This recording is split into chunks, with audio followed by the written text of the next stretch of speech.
What's good, people? You're tuned into Condo Are Online. I am Rosie Rochard. This is the Shakedown. Liverpool City up in this. I got my guy with me, goes by the name of Dave Labour. Yeah, aka D Rebal. D Rebal in the building. Obviously, he's got some new stuff coming out, new mixtape, some singles on Spotify. So, Yeah. we're just going to go straight into this now. So, basically, where did the name come from, D Rebel? D Rebal, can you guess? Because you're a rebel in the game. It's a bit that, so basically my name is Dave LeBear, so LeBear backwards is Rebel. And then just the D is just short for Dave. It's not really that creative, yeah. I didn't even work that out. And the funny thing is, that even come from me, because I started about 10 years ago, so at the time, grime, you were trying to be as sort of hard as you could be, I had stupid things like virus or... Do you know what I mean? But the girl I was with at the time, she said it should be Rebel. There you go. And then I was like, put a D on it, and it never. Yeah. So I'm gonna sidetrack this again. So you said the girl that I was with at the time, so you're not with that girl now? Oh no, that's long gone. That's long gone. Yeah. But the name stuck. So yeah. So there we go. So that's that side of it. Thank you. Yeah. So you've got some new stuff coming. The mixtape itself is called Peng. Peng ting, yeah? No, just Peng. Just Peng. So tell us a little bit about the mixtape, what it's about, and how you've came up with it. Cool. So I'll go back. So my first mixtape was called The Darkness, and that was my first sort of like effort to put a real sort of story behind the release, because before it was just like single track. So that was my first like collection of songs with like a purpose. But this one's more, it's the same sort of thing. It's got like a theme behind it, but it's more just about, I feel like music at its time now, it's not really trying to be hip hop, it's not trying to be pop, like people are just making what they feel like. Yeah. So this one is more less trying to fit into a genre and trying to just, if I like the beat or the feel of it or the story, then just put it out. And that's what Peng means, because I use it for any sort of thing good, whether it's a good looking girl, I mean the food's good, the vibe's good, it's just Peng, and that's what the mixtape's about. A good mixtape. A good mixtape and just vibes, man. It'll just be one of them where you listen to it and you're just going to have vibes from it. So what are some of the songs that are on there? What I mean is, like, obviously you've been working on one today, which is Summertime, is it called? Summertime, yeah. Yeah. So, go on. Yeah, so I mean, the tracks on there, so I've got Wavy One, which is pretty much what it says. That's the single that I've got out at the minute. Just about those wavy times, you know. Go out with your crew, your family, and then when the night just descends into a bit of a madness, that's wavy, just good vibes, club vibes. And then the one we've been working on today, Summertime, is exactly what it says on the tin. It's not that deep. It's just about, you know, that summer feeling that you get when, you know, just enjoying the sun, you're out, you've got your motive with your crew, with your people. And then there's other tracks on there for the ladies. So there's one called 2 a.m. and that's about that sort of that fine line between, you know, is it just a link or could it be something more? And yeah, so it's just about vibes. There's no real. It's not that deep. This one. It's just more about the vibes and the feeling, and you'll get that from the tracks. Have you got any personas on the mixtape, or is it all just like, you know, it's all coming from you? It's all coming from D Rebel, Dave Labour, or is it? Have you got any, like, I don't know, like other versions of yourself on there? Yeah, I mean, there's probably, I wouldn't say personas, but there's definitely, like, I can't use Stormzy's because Stormzy's got the stiff chocolate sort of thing, but I would say there's probably them sort of tracks. I've always made tracks for like women as well, so there's like tracks called Tonight, and there's one for the ladies, and then there's ones for the guys as well. So you probably see them two sides on the mixtape. Oh, when's that coming out? I want to get it pushed out for just before summer, so I'm looking at towards probably end of June. Summer release. Yeah, summer release. And what's that going out on? That'll be on all streaming networks. That's your Spotify, your Tidals, distributed by Ditto Music, so it'll be everywhere. And then yeah. Well, while we've mentioned Spotify, you've got a couple of releases on Spotify now. What are they? So I've got a mixtape called The Darkness that released at the beginning of last year. I've got two singles off this current mixtape. Wavy, that was the latest release that came out at the start of the year. and what you're saying. That's always out as well. What do you think of Spotify as a platform for artists? It's one of them. Like, I think it's a good, definitely a good place to have your music. Do you know what I mean? Gone are the days where people are sort of looking for music on places like SoundCloud. So it's good to have your music there, but the issue is trying to get that reach, because the Spotify algorithm isn't very. You can have that good music there, but until you've got massive playlists or massive Curated playlists. exactly, they're not going to push your music. So do you know what I mean? It doesn't really help in that sense. Like, they say that they discover new music, they don't. Do you know what I mean? They're only discovering people who've already got the 2 million views and that. But it's definitely a good way of. Everyone uses a Spotify or Apple Music now to play their music. They don't really go through music players, so it's a good place to have it sitting. But by no means don't think it's just once it's up there, then the work's done, because it's not. Well, you just mentioned SoundCloud as well, and I hate SoundCloud. It's got to the point now where I just don't even like the word SoundCloud, because I was with an artist yesterday and they went, check me SoundCloud out, and I put one song on and I had to wait 45 seconds for the advert to play. That's crazy. Before I could even listen to the music, so I was bored by the time the music actually came on. And they do that with it all now, SoundCloud, all of it, so it's just advertised out. The thing with, just at one point on SoundCloud, I used to like it because back in the day, like with most of the social media, it was for the artists. So you could do remixes. I remember I did a remix of, do you remember that tune from Tiny Temper, Girls Like, with Zara Larsson? Yeah. Did a remix of that just one night. It was about 2 a.m. I thought, fuck it, I'm just, sorry for swearing if I'm not allowed to swear.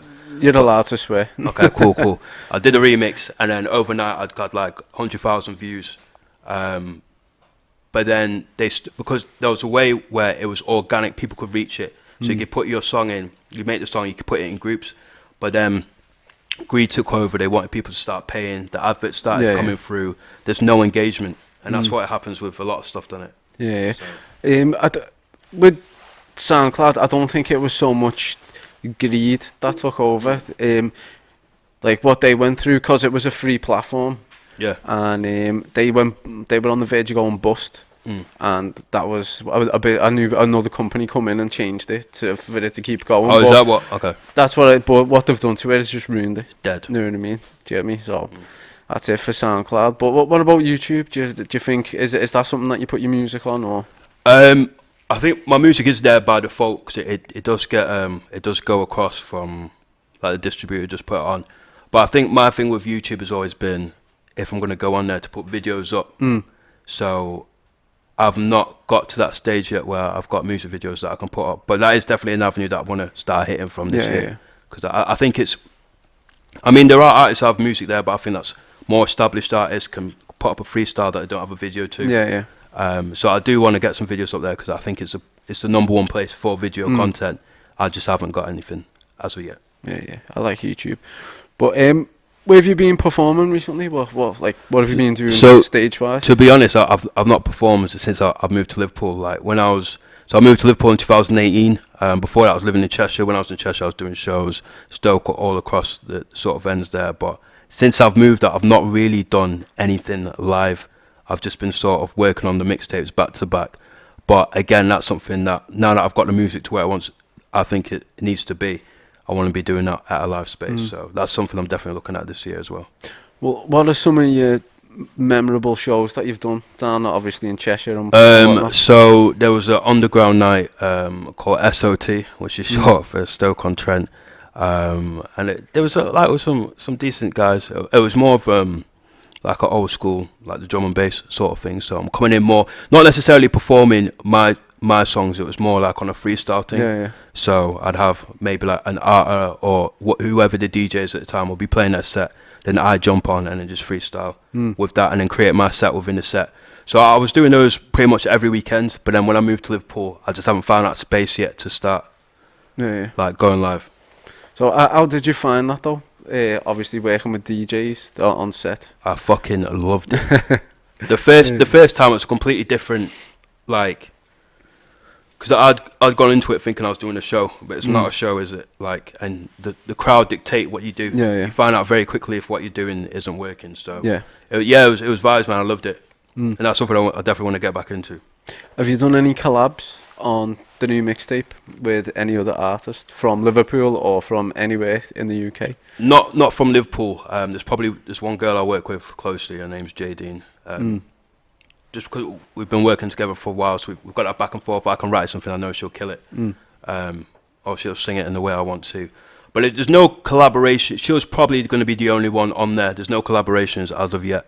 Or if you decide to jump on that track, then I probably will. Yeah. I'm itching to get back in the studio, so there's an opportunity. There we go. Rozzie's on the mixtape. You heard it there. Me. So what I want to do, I always get everyone on the spot right now, lad, and I want you to give us a freestyle. It can be anything. It can be off the top of the dome. It can be pre-written. Whatever it is. So it's 16 bars. Okay. Let's go. Yo, D Rebal. Who else can do it better?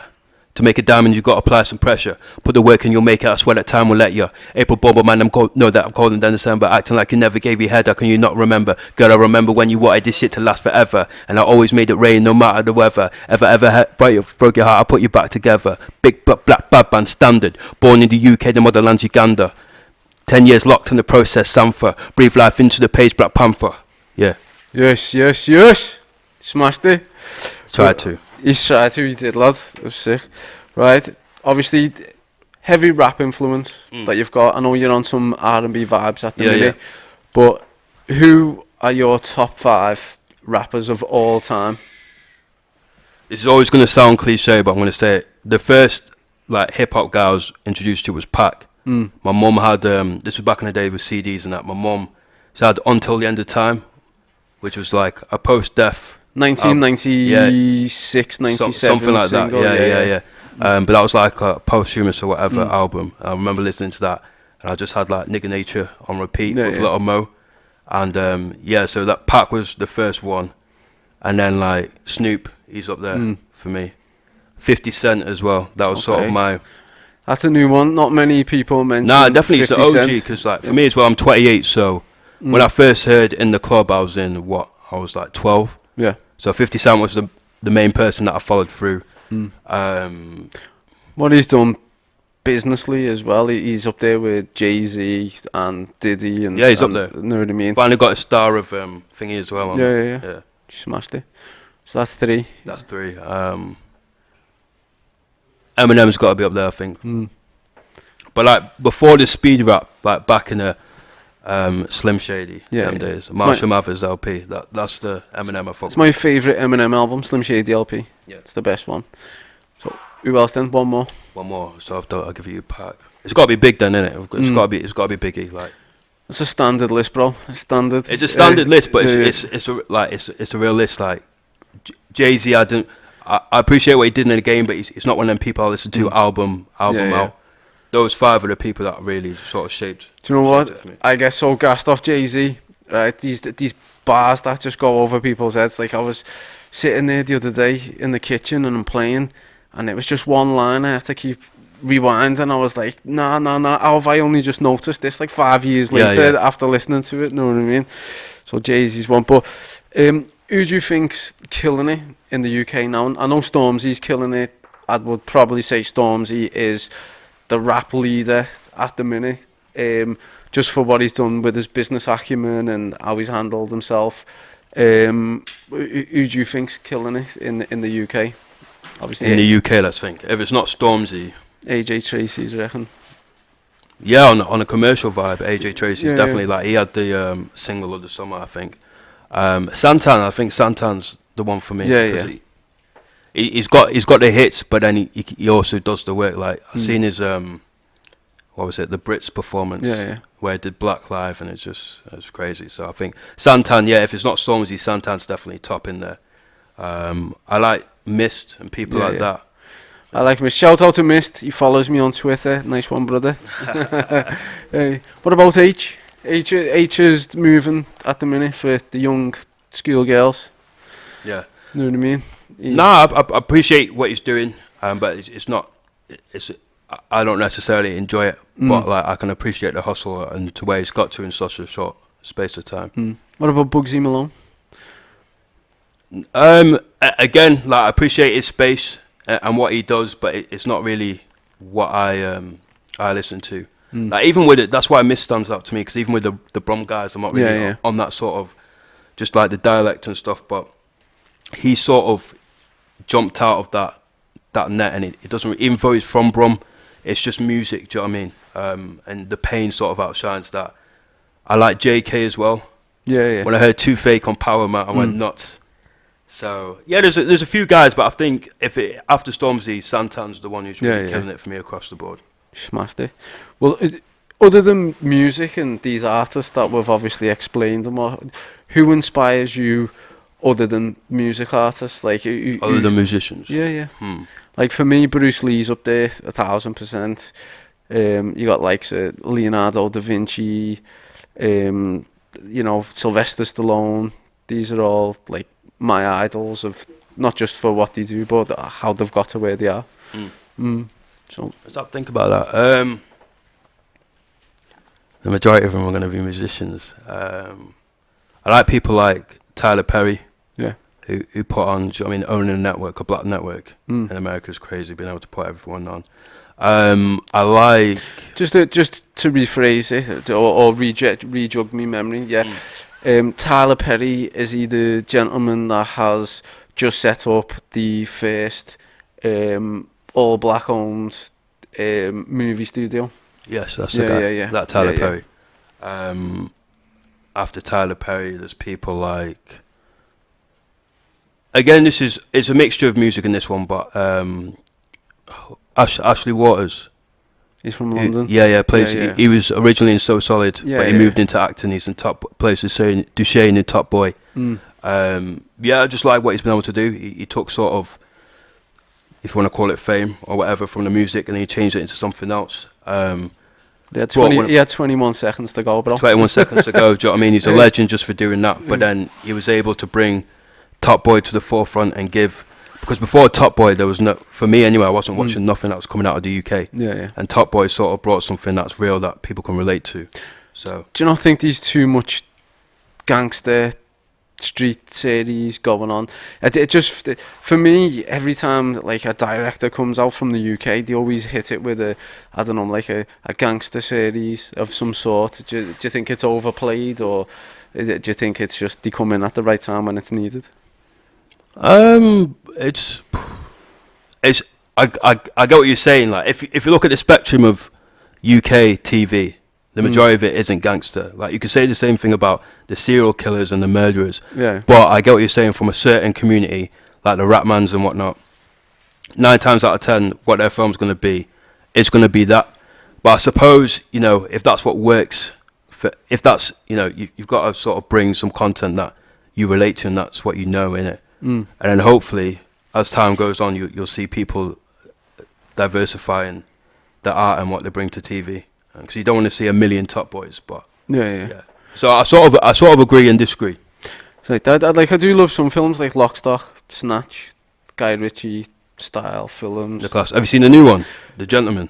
No, I don't think I have. Yeah, I've not seen that either, but it looks like it's a similar sort of that style as Guy Ritchie as well. So I'm just going to hit people with this, what's going on at the minute, because this show's going out next week, is how are you stopping yourself from contracting the coronavirus? Just, if it's going to hit, it's going to hit, but just good hygiene, man. Do you know what I mean? Like, do you think it's a big flag, a big fake flag from the government to obviously there's a higher agenda involved in this? Probably, yeah, but I mean, there's diseases all the time, so I don't think it's probably any worse than the flu or anything like that. I think the media have a big part to play in the fear that they cause people. So maybe there is some sort of agenda, but it was the same with Ebola. They whipped everyone's fears, it disappears. It's the same with the terrorists. They whip everyone's fears, they disappeared, and a new one pops up. So yeah, I do think there's something seedy going on. Fear tactics. Yeah, fear tactics, and like if you look at the markets, what happens? The people who sort of sell the business at the right time and then they recruit. So there's definitely something like going on. I personally don't think it's a massive thing to worry about. But yeah, just good hygiene, and hopefully it doesn't take over. I think I'll be safe because I've got OCD. So I'll just practically bleaching myself on a daily anyway. You know what I mean? But with regards to music, where you're promoting your mixtape, obviously you've got your singles out and all stuff like that. There's a large portion of business involved in the music industry. It's called the music business. It can go any way. There's no rules to this game. You can literally do anything you want, and obviously if it works and pays off, it opens up a new channel for people. What type of business are you looking at the future with regards to your music and things? So my music, obviously, the dream is to be an artist, innit? Make music, make money off my music. Yeah. So that's the dream. And when I've deeped it, there's not a lot of people who make it from not putting the work in. Do you know what I mean? I've only got one mixtape out. I need to have about 2 or 3. Yeah. Until I can say I've got the work out there for it to get picked up. But even from that, like, I just love music. So, do you know what I mean? If I was able to just live comfortably from streams or from live shows, that'd be happy. But the aim is to be successful from my music, so I can live off something I love. So whether that's performing my tracks or on the production side of it, I just want to be eating off music. That's the dream. Would you ever consider looking at the other sides of it? Obviously, not from the artist perspective, but possibly from the production, making the actual beats and managing artists and things like that. Not necessarily the managing of artists. The hunger for that might come at some point, but I think just if it wasn't on the vocaling side, it would be on the production side of it. Eating off one of those 2 things. That'd be cool for me. Well, sounds good. Well, this has been an amazing insight to D Rebal and the new mixtape that's coming out in the darkness. Peng, coming out soon. Hopefully summer. Do you want to plug your socials so obviously everyone knows how to contact yourself? Yeah. So if you want to get me on the streaming platforms, it's just D Rebal, which is Rebal. Spell it different because my surname backwards. So my Instagram is D_Rebel91. Twitter, same thing. I'm not very creative with handles. It's just the same. So Facebook, D Rebel. Just hit me up, man. Music coming soon. Cheers. So you've heard it there from myself, Rosie Rothschild. We got D Rebel in the building. This is Condo R Online. This is Liverpool City. This is the Shakedown, and I'll see you again soon. Peace.